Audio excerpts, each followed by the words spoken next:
Hi, I'm Phil Anderson, and I'm running for United States Senate to represent Wisconsin. First of all, Happy New Year. I wish you a safe, happy, productive, and healthy New Year. I got asked a question on Twitter and on Facebook yesterday about term limits. Do I support term limits for Congress? And the answer is no. We shouldn't have to have legislation or some amendment to the Constitution that requires that legislators only serve a certain amount of time. What we really need to do is trim back bureaucracies.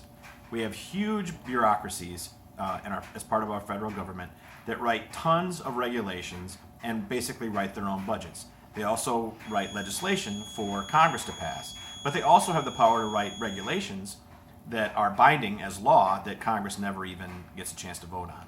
But we're talking about term limits. So what happens now, the current situation, is that bureaucracies like the Department of Energy, Homeland Security, Education, etc., write bills, give them to legislators to pass, the legislators pass them, and they don't get a chance to read them. They're just told what's in them, they pass them, they find out later. The same was the case with Obamacare.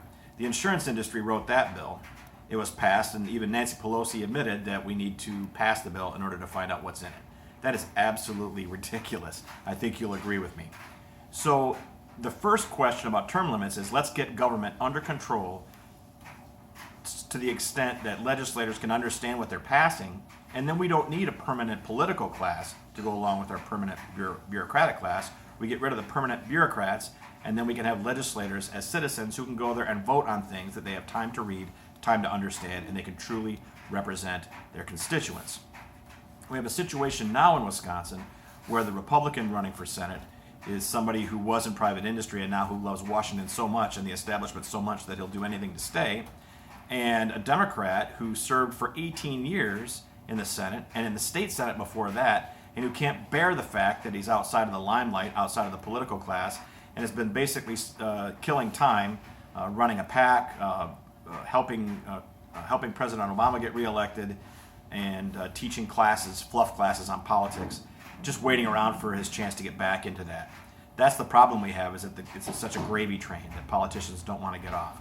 So that's a reason to not vote for them, because it shouldn't be necessary to have veteran politicians serve. It should be quite easy for citizens like myself to go to Washington, represent the interests of Wisconsinites and of all the citizens of the United States in a common sense way. That's all I have for today. I again wish you a Happy New Year, and I'll talk to you again tomorrow.